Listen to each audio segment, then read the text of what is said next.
இந்த ரம்ஜான் மாதம் வந்துட்டாலே ஒரு பக்கம் ஊரே பரபரப்பாயிடும் இல்லைங்க. நம்ம முஸ்லீம் ஃப்ரெண்ட்ஸ் மாதிரி நாம விரதம் இல்லைன்னாலும் இன்னைக்கு எந்த ஃப்ரெண்டுகிட்ட இருந்து நோன்பு கஞ்சி வரும்னு ஒரு எதிர்பார்ப்பு இருந்துகிட்டே இருக்கும். ஆனா அப்படி கிடைக்க வாய்ப்பு இல்லைன்னா என்ன பண்றது? வேற என்ன, நாமளே செஞ்சிட வேண்டியதுதான். ஆமாங்க, இன்னைக்கு நாம ரம்ஜான் நோன்பு கஞ்சி எப்படி செய்யறதுன்னு தான் பார்க்க போறோம். ஆனா இந்த நோன்பு கஞ்சியை நாம செய்யணும்னு முடிவு பண்ணதுக்கு ஒரு முக்கியமான காரணம் இருக்கு. அது என்னன்னு தெரிஞ்சுக்க வீடியோ முழுசா பாருங்க. ஹாய், நான் லலிதா மோகன். Welcome to Lalitha's cuisine.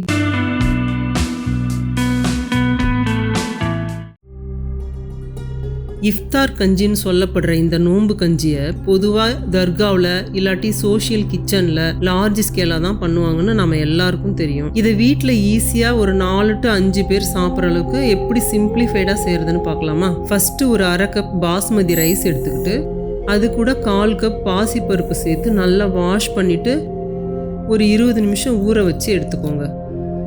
ஊறினதுக்கப்புறம் இதை நல்லா பிசைஞ்சு விடுங்க. பாருங்க, இந்த மாதிரி ரைஸ் நல்லா உடஞ்சி வரணும். இப்போ ஒரு குக்கரை ஹீட் பண்ணிட்டு அதில் 2 டேபிள் ஸ்பூன் ஆயில் சேர்த்துக்கோங்க. கூடவே 1 டீஸ்பூன் நெய் ஆட் பண்ணிக்குவோம். எண்ணெய் நல்லா ஹீட் ஆனதுக்கப்புறம் 2 ஏலக்காய், லவங்கம், ஒரு சின்ன பீஸ் பட்டை, சீரகம் 1 டீஸ்பூன், வெந்தயம் 1/2 டீஸ்பூன், மீடியமாக கட் பண்ண பாதி வெங்காயம், இதையெல்லாம் சேர்த்து நல்லா வதக்கி விடுங்க.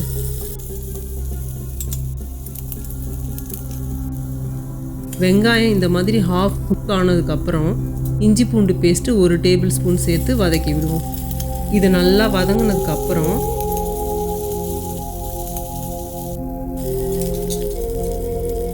மீடியம் சைஸில் கட் பண்ண 1/2 தக்காளி,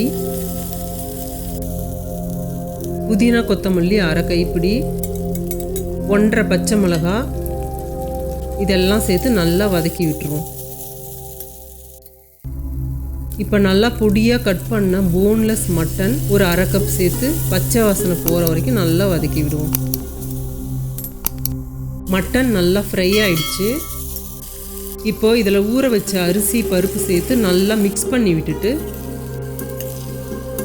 ஒரு 3 கப் தண்ணி சேர்த்து நல்லா கலந்து விடுங்க.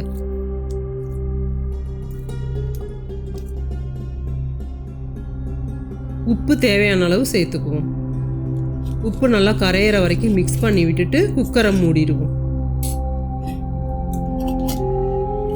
வெயிட் போட்டுட்டு 4 விசில் வந்த உடனே இறக்கிடுவோம். ப்ரெஷர் ரிலீஸ் ஆயிடுச்சு. இப்போ ஓப்பன் பண்ணி பார்த்துடலாம். இது நல்லா குழைவாக வெந்திருக்கு. இதை ஒரு அகலமான பாத்திரத்துக்கு ட்ரான்ஸ்ஃபர் பண்ணிவிட்டு தண்ணி ஊற்றி நல்லா டைலூட் பண்ணி விடுவோம். இதை ஹீட் பண்ணிக்கிட்டே நல்லா மிக்ஸ் பண்ணி விடுவோம். தண்ணியை கொஞ்சம் கொஞ்சமாக சேர்த்து மிக்ஸ் பண்ணி விடணும்.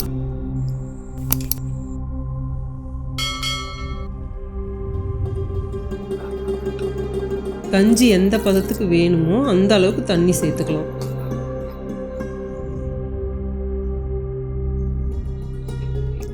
கஞ்சி நமக்கு தேவையான பதத்துக்கு வந்துருச்சு. இப்போ இதில் ஒரு 1/2 கைப்பிடி அளவுக்கு தேங்காய் துருவல், ஒரு 1/4 கைப்பிடி அளவுக்கு கொத்தமல்லி இலை சேர்த்து மிக்ஸ் பண்ணிவிட்டு இறக்கிடணும்.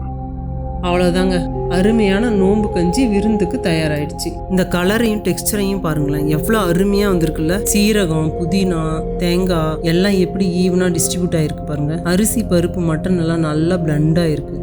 இது எப்படி இருக்குன்னு டேஸ்ட் பண்ணி பார்த்துடலாமா? சூப்பராக வந்திருக்குங்க. இந்த வீடியோட ஸ்டார்டிங்லேயே நான் சொன்ன மாதிரி இந்த நோன்பு கஞ்சியை நாம் செய்யலான்னு முடிவு பண்ணதுக்கு ஒரு முக்கியமான காரணம் இருக்குது.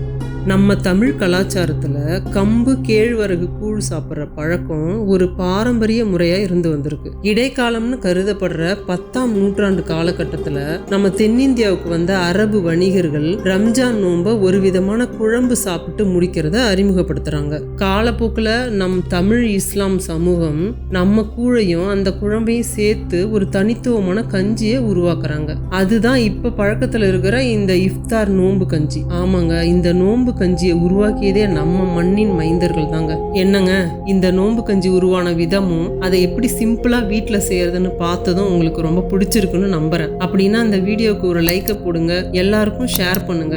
முக்கியமா நம்ம சேனலை சப்ஸ்கிரைப் பண்ணிட்டு பெல் சிம்பிளையும் கிளிக் பண்ணி சப்போர்ட் பண்ணுங்க. அப்பதான் இந்த சேனலோட லேட்டஸ்ட் வீடியோ உங்களுக்கு உடனுக்குடன் ரீச் ஆகும். இந்த வீடியோ முழுசா பார்த்து என்ஜாய் பண்ணதுக்கு ரொம்ப நன்றி.